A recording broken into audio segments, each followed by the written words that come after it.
La mairie de la ville de N'Djamena a fait diligence aux injonctions du chef du gouvernement, l'ambassadeur Alamai Halina. L'ancien pont à voie unique, les garde-fous sont tombés. Là aussi, nous allons très rapidement trouver une solution pour que les garde-fous soient remis en place. Les brèches des garde-fous de l'ancien pont à une voie sur le fleuve Chari détruits sont reconstruits. Les usagers de la route traversent désormais sans crainte ce pont qui se dégrade par manque d'entretien. Ils saluent les instructions du Premier ministre qui sont suivies des faits. Ce pont, c'est un pont qui relie Walia et la grande ville. Mais du moment où ce pont a connu déjà, ce n'est pas un amortissement ou bien des cassures qui doit occasionner la mort d'homme et qu'il a intervenu d'une manière à autre auquel il a sauvé la population. Donc, c'est un remerciement. C'est un bon pas, on l'apprécie sur ce point. On lui demande juste pour qu'il fasse plus encore davantage. Parce que là, Walia ne se situe pas seulement au goudron.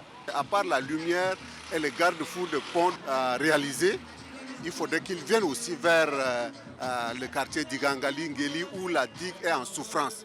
Le manque d'éclairage public sur le pont à double voie sur le Chari a préoccupé le Premier ministre lors de sa visite du pont en construction. Avec fermeté, il a interpellé la mairie de la ville de N'Djamena à restaurer l'éclairage sur le pont. Là aussi, la mairie a réagi promptement. Les lampadaires pour l'éclairage public à photovoltaïque sont installés.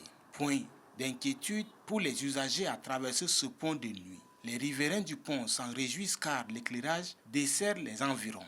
Les usagers encouragent les autorités à descendre sur le terrain pour vivre la réalité et décider en conséquence pour le bonheur de la population. Très souvent, les responsables attendent que les plus hautes autorités puissent se frapper sur la table avant d'agir. C'est vraiment dommage. La lumière, ça permet aussi à la population d'être en sécurité. Il a déjà commencé.